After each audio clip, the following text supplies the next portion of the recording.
SSC পরীক্ষায় বইয়ের মতো হুবহু লিখলে নাম্বার পাবে, শিক্ষামন্ত্রীর এমন নির্দেশনা কি আছে? হ্যাঁ আছে। যে উল্টাপাল্টা লিখলে শিক্ষকরা নাম্বার দিলে তাদের বিরুদ্ধে শাস্তি, যার ফলশ্রুত এসএসসির খাতা মূল্যায়নে পরীক্ষকদের অনাগ্রহ অর্থাৎ নিতে চাচ্ছেন, আগ্রহ নাই। আমরা অনুরোধ করব যে স্যার আপনারা যেন 1-2 নাম্বার বাড়িয়ে দেন। আমি আসলে এই ভিডিওটা করছি আমাদের শিক্ষকদের উদ্দেশ্যে, প্রিয় শিক্ষকদের উদ্দেশ্যে। আমরাও পরীক্ষা দিয়েছি, আমরা বেশ কয়েকটা বছর পরীক্ষা নিয়ে কাজ করছি।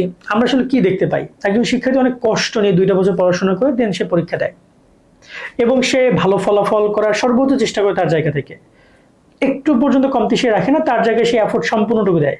3টা ঘন্টা সে 3টা ঘন্টায় লিখে আসে। সে যদি 1 মার্কের জন্য 2 মার্কের জন্য ফেল করে, আসলে বিষয়টা কোনোভাবেই কাম্য নয়। তার সাথে বর্তমানে শিক্ষামন্ত্রীর প্রেশার, তিনি কি বলেছেন যে খাতায় সঠিকভাবে মূল্যায়ন না হলে তাহলে একজন শিক্ষকের বিরুদ্ধে শাস্তি নেওয়া হবে। এখন কথা হচ্ছে সঠিক মূল্যায়ন কি, এটা তো শিক্ষার্থীরা জানা দরকার। সঠিক মূল্যায়ন কি বইতে একটা সৃজনশীল যেমন লেখা আছে কি তেমনই লিখতে হবে? ধরো ক, খ এগুলো লেখা যেতে পারে, বিশেষ করে ক লেখা যেতে পারে। ক মানে কি, একটা প্রশ্ন বলেছে যে অমুকের বাড়ি কোথায়, তুমি বলে দিল অমুকের বাড়ি এখানে, হইতে পারে বিষয়টা। কিন্তু খ ব্যাখ্যা করা, গ উদ্দীপক এবং ঘ উদ্দীপকের যে বিষয়গুলো, এগুলো একদম বইয়ের মতো করে হুবহু কি লেখা সম্ভব? হুবহু লিখলে তবেই নাম্বার পাবে, অন্যথা নাম্বার পাবে না। বিষয়টা এইভাবে দাঁড়ায় না। কিন্তু একজন শিক্ষার্থী সে কি এভাবে সম্ভব? বইতে প্রায় 300-400 সৃজনশীল আছে, সেগুলো মুখস্থ করে লেখা। সে তার বোঝার যে ক্ষমতা, সেখান থেকে তার সৃজনশীলতা প্রকাশ করে সুন্দরভাবে উত্তর উপস্থাপন করবে, এটাই বেসিক জায়গা থেকে।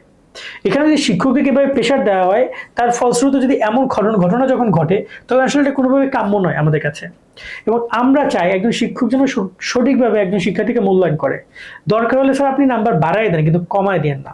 এবং আপনারা খাতাগুলো নেন, খাতাগুলো মূল্যায়ন করেন। কেন খাতা মূল্যায়ন করবেন না? আজকে যদি সঠিক শিক্ষকরা খাতা মূল্যায়ন না করে, তাহলে এমন এমন শিক্ষকদের কাছে খাতা যেতে পারে যারা আসলে মূল্যায়নের যোগ্য না। তখন তারা খাতা নিজেরা দেখবে, অথবা নিজেরা না দেখে অন্য কাউকে দেখাবে। দেখানোর পরে একটা শিক্ষার্থী যে প্লাস বা শিক্ষার্থী সে ফেল করে। শিক্ষামন্ত্রী নিজে বলেছেন যে খাতা দেখা অনেক অব্যবস্থাপনা রয়েছে। তো সঠিক শিক্ষকদের কাছে খাতা মূল্যায়ন করা কি ইম্পর্টেন্ট। এবং আমার মনে হয় শিক্ষকদের ফ্রিডম দেওয়া উচিত। একজন শিক্ষক সে তার নিজের যোগ্যতায় সে তার মতো করে মূল্যায়ন করছে। একজন শিক্ষকের চিন্তা ভাবনার সাথে অন্য শিক্ষকের নাও মিলতে পারে। একজন শিক্ষকের একটা সৃজনশীলে 10-এ 10 দিল, অন্য একজন সে 9 দিতে পারে, অন্য একজন সে 2 দিতে পারে। এখন সবার হিসাব তো এক রকম মিলবে না। তবে একজন শিক্ষক তার জায়গা থেকে যদি শিক্ষার্থীকে মনে করে যে সে এখানে 9-8 পাওয়ার যোগ্য, সে অবশ্যই দেওয়া উচিত তাকে। নাম্বার যদি কম পায় তাহলে সেটা নিয়ে যাচাই বাছাই করা যেতে পারে, বেশি পাইলে সেটা নিয়ে যাচাই বাছাই করার কি আছে? শিক্ষক মনে করে যে সে আর ভালো, সে যথেষ্ট লিখেছে এবং তাকে পূর্ণাঙ্গ নাম্বার দেওয়া হয়েছে। তো আমার প্রশ্নটা এই জায়গায় যে 1-2 নাম্বার বাড়িয়ে দেওয়ার সুযোগটা অবশ্যই থাকলে আপনারা দিবেন। এবং কোনো শিক্ষার্থী যদি কোনো কারণে ফেল করে, তাকে 1-2 নাম্বার বাড়িয়ে দেওয়ার চেষ্টা আপনারা করতে পারেন, যদি সে সত্যি পাশ করে যোগ্য হয়। লাগলে খাতাগুলো আরেকবার দেখেন। অযোগ্য শিক্ষার্থীকে পাশ করে দিতে আমি বলছি না।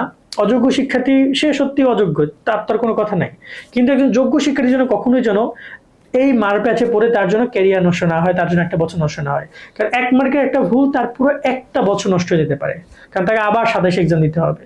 আর একটা বছর তাকে, এই 1 বছরে অনেকেই ধ্বংস হয়ে যায়, অনেকেই ওই পরীক্ষা পর্যন্ত যেতে পারে না, এদিক ওদিক চলে যায়, বিক্ষোভগ্রস্ত হয়ে যায়, মাদকগ্রস্ত হয়ে যায়, অবস্থা খারাপ হয়ে যায়, মানে সামাজিক সমস্যার কারণে। সো আমাদের সমাজে এই বিষয়গুলো প্র্যাকটিস তো আছেই।